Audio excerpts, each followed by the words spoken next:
महर्षि नारद अपने शिष्यों के साथ जंगल में आश्रम बनाकर रहा करते थे। नित्य प्रायः उनके सभी शिष्यों ने नदी में स्नान करने के बाद संध्या वंदना पूजा आदि नित्य कार्य करके वृतांत होकर गुरुजी से शिक्षा ग्रहण करते थे। आश्रम में सभी छोटे मोटे कार्य शिष्य स्वयं ही किया करते थे। आश्रम का जीवन कष्ट साध्य और पवित्रता से परिपूर्ण था।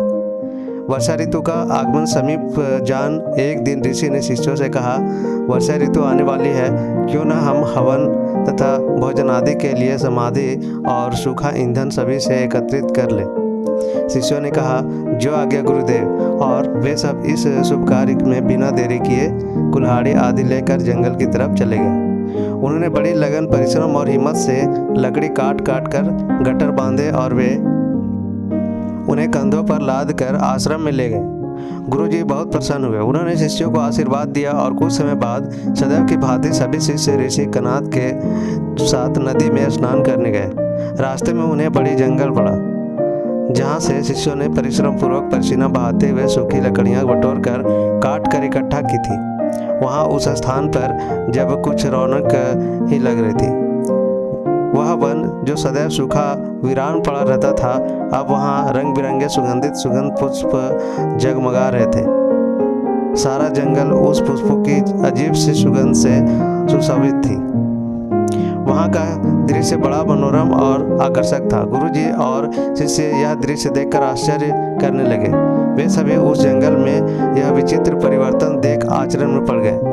सावधानी से निरीक्षण कर शिष्य गुरुवर कनाद से कहने लगे, ऋषिवर, क्या वह वही स्थल है जहाँ से हमने सूखी लकड़ियाँ काट कर एकत्रित कर बड़ी मेहनत से कस कस कर गट्टर बांधे थे? अपने शिष्यों की आश्चर्यचकित बातों को सुनकर ऋषि कनाद बोले, तुम्हारे शरीर से श्रम की बूंदें पसीना बनकर भूमि पर गिरी थी। आज हमें इसी स्थान पर यह रंग बिरंगे सुगंधित पुष्प खिले दिखाई दे रहे हैं। वायुमंडल में यह सुगंधित भी उन्हीं श्रम की बूंदें पसीना बनकर बही थी और भूमि को सींच कर उसे पौधे के लिए तैयार कर दिया। आज इन्हीं पौधों से पुष्पों से मीठी सुगंध निकलती दिखाई दे रही। ऋषि कनाद और कहते हैं, बालकों, यह सब तुम्हारे अथक प्रयास और परिश्रम का फल है।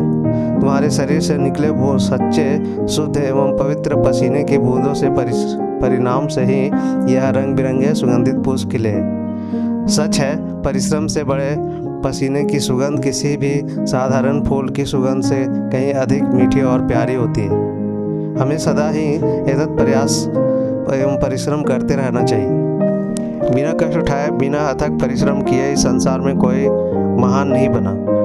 महान बनने के लिए कठोर परिश्रम करना नितांत आवश्यक है। यह सत्य हमें नित्य ध्यान में रखना चाहिए और सदा ही परिश्रम करते रहना चाहिए। तो ये थी हमारी आज की कहानी। कैसी लगी गुरु शिष्य की कहानी तो कमेंट में ज़रूर बताइए और दोस्तों के साथ शेयर कीजिए। तो एक नई कहानी में मिलते हैं ऐसे ही गुरु शिष्य की कहानी में। तब तक के लिए धन्यवाद।